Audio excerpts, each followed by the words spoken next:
जंगल में एक बेहद होनहार लकड़बग्घा रहता था। वो इतना निर्दयी था कि जंगल का हर जानवर उससे डरता था, खासकर दोपहर के समय जब वो शिकार पर निकलता। पूरा जंगल खाली हो जाता। एक दिन बकरी अपने बच्चों के साथ जंगल में खाना ढूंढने आई।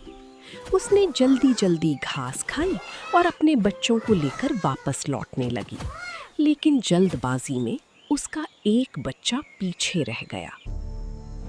उसी समय लकड़बग्घा शिकार की तलाश में घूम रहा था। अचानक उसे बकरी के बच्चे की गंध आई।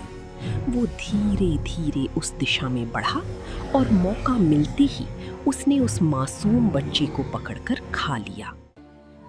जब बकरी घर पहुंची तो उसे पता चला कि उसका एक बच्चा गायब है। घबराकर वो वापस जंगल गई, लेकिन तब तक बहुत देर हो चुकी थी। लकड़बग्घा उसका बच्चा खा चुका था।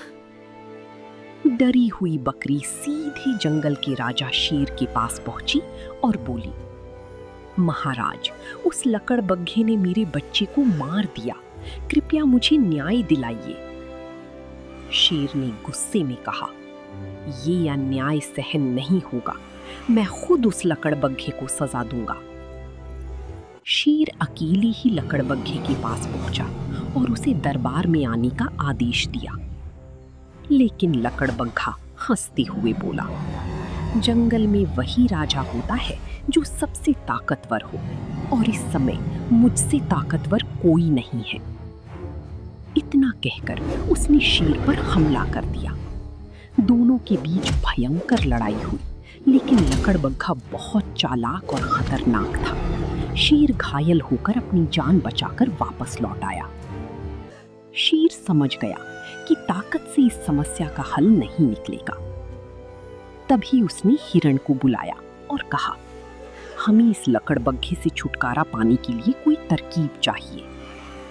हिरण ने थोड़ी देर सोचकर मुस्कुराते हुए कहा, महाराज, कल तक ये समस्या खत्म हो जाएगी। अगले दिन हिरण खुद लकड़बग्घे के पास गया और बोला, भाई, मैं तुम्हारे लिए खास खबर लाया हूँ। क्या तुमने कभी अंडे का ऑमलेट खाया है?